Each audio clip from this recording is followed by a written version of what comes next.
Baik, Assalamualaikum warahmatullahi wabarakatuh. Sebelumnya perkenalkan, nama saya Bila Zulfani Lestari, saya perwakilan dari kelompok 6. Dan sebelum saya memulai pemaparan kali ini, saya berterima kasih kepada teman-teman semua yang telah hadir pada seminar makalah kami, kita semua. Lalu juga terima kasih kepada moderator yang telah membersamkan waktu dan layarnya untuk saya presentasikan apa yang sudah saya kerjakan. Oke. Saya akan membahas inovasi pendidik dan tenaga kependidikan di SMA Negeri 4 Karawang Barat. Ini disusun oleh kelompok 6 yang anggotanya terdiri dari saya sendiri, Bila Zulfani Lestari, lalu ada teman saya, Cindy Rahmatina. Latar belakangnya, pendidik dan tenaga kependidikan adalah ujung tombak berjalannya pendidikan. Maka dari itu, penurunan dan kendala pendidikan yang terjadi di Indonesia dibutuhkan inovasi guna mempertahankan esensial dan juga keberlangsungan pendidikan agar mencapai kesuksesan dan meningkatkan kualitas tenaga pendidik dan tenaga pendidikan sebagai contoh dan tiru yang baik bagi peserta didik.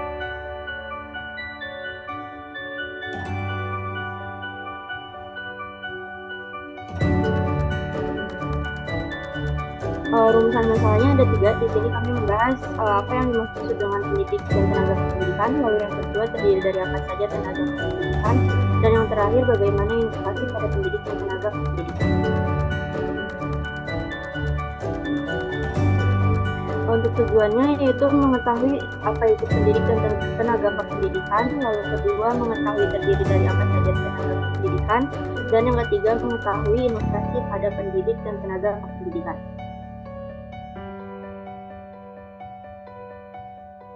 Metode penelitian yang kami gunakan yaitu metode kualitatif deskriptif, yang mana menurut Creswell dalam semiawan, metode penelitian kualitatif itu yaitu suatu pendekatan atau penelusuran untuk mengeksplorasi dan memahami suatu gejala sentral. Penelitian kualitatif memiliki sifat deskriptif dan cenderung menggunakan analisis. Proses dan makna lebih menonjolkan dalam jenis penelitian ini dengan landasan teori yang dimanfaatkan sebagai pemandu agar proses penelitian sebagai sebuah fakta di lapangan. Lalu di sini ada tenaga pendidik. Jadi tenaga pendidik itu mempunyai karakteristik yang wajib dipunya oleh tenaga pendidik, yaitu ada bertanggung jawab, di mana bertanggung jawab ini mampu menentukan keputusan dan tindakan atas pilihannya sendiri, namun mampu menerima segala konsekuensi atas pilihan. Lalu yang kedua ada mandiri, yaitu orang yang tidak bergantung lagi dengan orang lain karena ia telah memiliki cukup ilmu baik dalam pengetahuan, keterampilan, sifat dan lainnya. Lalu yang ketiga ada menyerahkan diri, yaitu berani berkorban untuk nilai norma, cita-cita dan tujuan hidupnya masyarakat Tuhannya. Lalu yang keempat ada keterampilan, yaitu sikap-sikap yang dibutuhkan dalam membimbing peserta didik.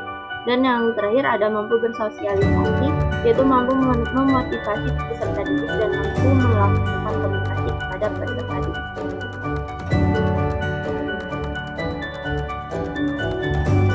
Lalu di sini ada tenaga kependidikan. Ada 5 jenis tenaga kependidikan, yaitu tenaga pendidik. Yang pertama tenaga pendidik itu pembimbing, penguji, pengajar dan pelatih. Yang kedua tenaga fungsional kependidikan, yaitu pemilik, pengawas, peneliti dan pengembang di bidang pendidikan dan pustakawan. Lalu yang ketiga ada tenaga teknis kependidikan, yaitu laboran dan teknisi sumber belajar. Dan yang keempat ada tenaga pengelola satuan pendidikan, yaitu kepala sekolah, direktur, ketua, rektor, dan pimpinan satuan pendidikan luar biasa. Lalu dan tenaga lainnya itu mengenai manajerial atau administratif pendidikan.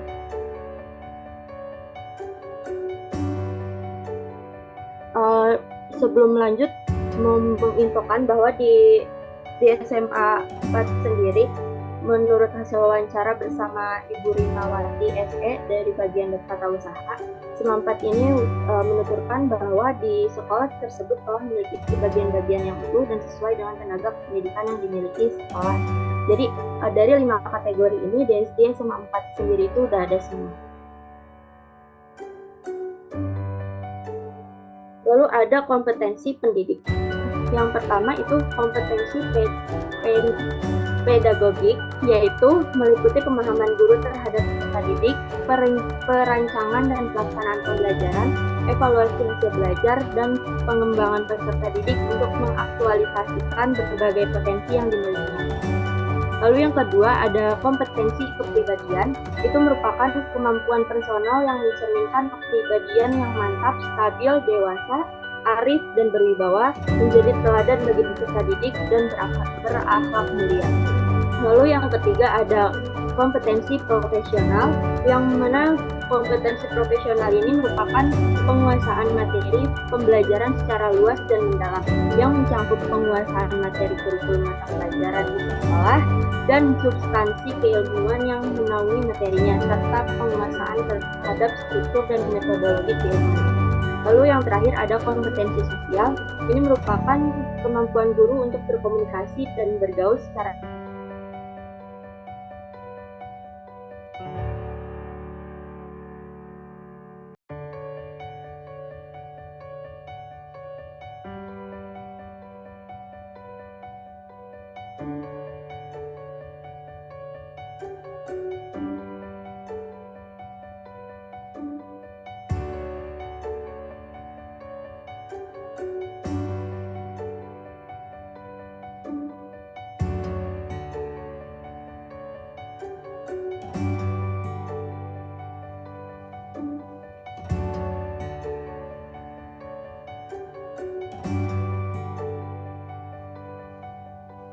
lalu ada keuntungan program guru penggerak. Itu yang pertama, pendidikan guru penggerak selama 6 bulan dan pengembangan kompetensi dalam lokakarya bersama. Yang kedua, peningkatan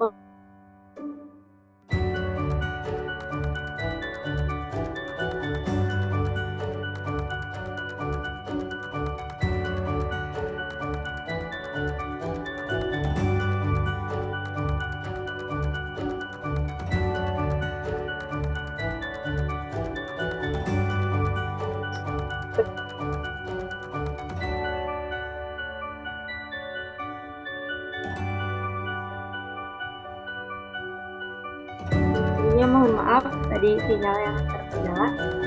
Tadi yang kelima, pengalaman mendapatkan bimbingan atau mentoring dari pengajar praktik atau pendamping pendidikan guru penggerak. Lalu yang keenam, mendapatkan komunitas belajar baru. Dan yang ketujuh, mendapatkan sertifikat pendidikan. Lalu ada hambatannya.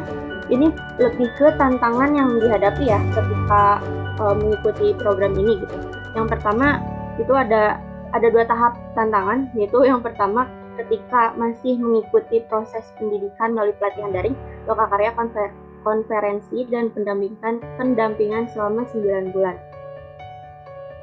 Nah ini tuh biasanya akan banyak banget kondisi yang dihadapi selama CGP ini dalam mengikuti pendidikan. Karena itu kita tuh harus konsisten dan konsekuen, itu adalah kunci gitu biar bisa melanjutkan program ini gitu. Lalu yang kedua ada tahap kedua, yaitu ketika selesai pendidikan dan mendapatkan sertifikat 306 jam pelajaran dan dinyatakan sebagai guru penggerak. Nah biasanya biasanya ketika sudah ini itu guru ini harus mengemban misi kemuliaan dan keadaban. Itu bukan kehambatan, lebih ke mungkin agak beban ya ke guru penggeraknya gitu. Jadi agak sulit di situ gitu karena harus mengemban misi yang mana misinya ini kemuliaan dan keadaban. Lalu juga harus menggerakkan ekosistem pendidikan di sekitarnya gitu. Terus juga belum lagi ada tantangan seperti awal di tulisan ini mengenai kekhawatiran keberlangsungan PGP setelah tahun 2024, karena ada target yang dicanangkan sama Kemendikbudristek pada tahun 2004 ini akan lahir sekitar 405.000 guru penggerak. Terus ini bisa jadi kekhawatiran karena konsekuensinya besar karena berkaitan dengan motivasi dia dalam diri guru penggerak. Next.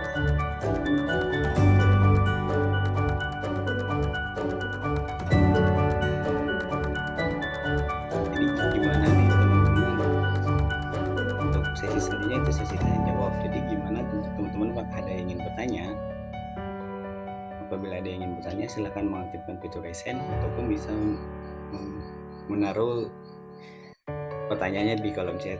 Nah, ada yang ingin bertanya, ya silakan kepada Teh Naila untuk mengaktifkan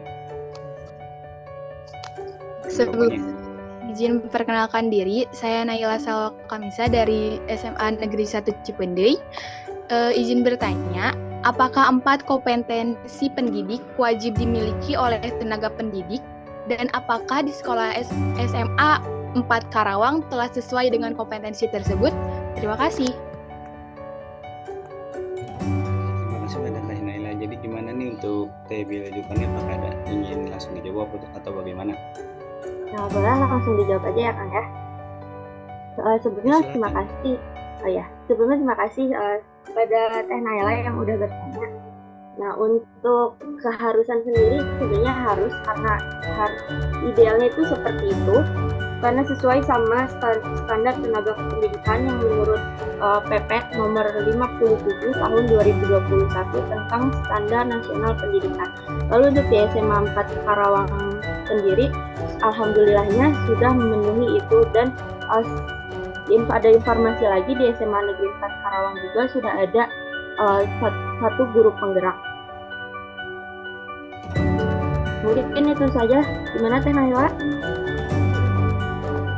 Oke Kak, oke Teh, terima kasih. Oke, ada lagi yang ingin bertanya? Mungkin karena sudah dijawabkan, maka izinkan saya untuk membacakan kesimpulan pada materi ini, yaitu tenaga pendidik dan tenaga pendidikan harus melakukan inovasi yang dikenal dengan kerja inovatif, di mana perilaku kerja inovatif adalah perilaku yang mampu menciptakan gagasan baru dan mempraktekannya. Inovasi yang muncul bagi tenaga pendidik sesuai dengan yang dikeluarkan pemerintah adalah program guru penggerak. Program guru penggerak adalah program pengembangan profesionalisme guru yang berkesinambungan melalui kegiatan pelatihan serta kegiatan kolektif guru. Tujuannya adalah untuk memberikan pemahaman yang mendasar kepada para guru, diantaranya kemampuan kepemimpinan dalam pembelajaran dan pedagogik, sehingga harapannya mampu menggerakkan seluruh lingkungan belajar di dalam maupun di luar sekolah. Ya, terima kasih pada Teh Bila Julpani yang telah memaparkan materinya. Semoga bisa untuk melanjutkan tugasnya masing-masing. Terima kasih Teh Bila. Terima kasih. Assalamualaikum.